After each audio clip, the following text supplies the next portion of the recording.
কারণ এই শাহবাগ থেকেই কিন্তু শাহবাগীদের জন্ম হয়েছিল। এই শাহবাগ থেকেই আপনারা শাহবাগীরা এই শাপলা চত্বরে এদের উস্কানিতে এদের আন্দোলনে শাপলা চত্বর কায়েম হয়েছিল এবং সেই শাপলা চত্বরে স্বৈরাচার শেখ হাসিনা হাজার হাজার মানুষকে হত্যা করেছে, গুম করেছে। তারপরে আপনার কওমির সোনালী সন্তানদেরকে নির্মমভাবে নিপীড়ন করে শাপলা চত্বরকে রঞ্জিত করেছে।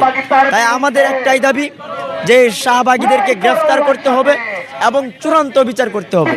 কারণ এই শাহবাগীরা মূলত এরা বাংলাদেশের প্রোডাক্ট না। এই লাকি এটা বাংলাদেশের মাল না, এটা হলো ভারতের প্রোডাক্ট, এটা দিল্লির মাল। এরা বাংলাদেশকে ষড়যন্ত্র করে শেষ করে দিতে চায় এবং বাংলাদেশের মধ্যে ভারতের আধিপত্য বিস্তার করতে চায়। এই জন্য এরাই রাস্তায় নেমে আসে।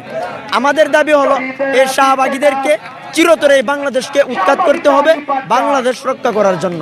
আরেকটা আমাদের দাবি হলো একের পর এক দর্শন হচ্ছে, যেটা ইতিপূর্বে ছিল না। এই দর্শকদের শাস্তি হলো, দর্শকদের একটাই শাস্তি, ওপেনে জাতির সামনে এনে এদেরকে দেহ থেকে কল্লা পৃথক করে দিতে হবে। এই যে পোশাকের স্বাধীনতার জন্য নামে মূলত শাহবাগীরা সেকুলার, এই শাহবাগী সেকুলার এরা হলো ইসলাম বিদ্বেষী, এরা বাংলাদেশ বিদ্বেষী।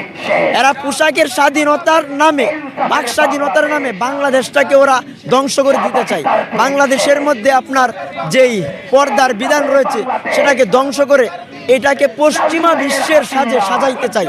অর্থাৎ আমার মা বোনদেরকে ওরা নগ্নতা শিখাতে চায়, ওরা অশ্লীলতা শিখাতে চায়।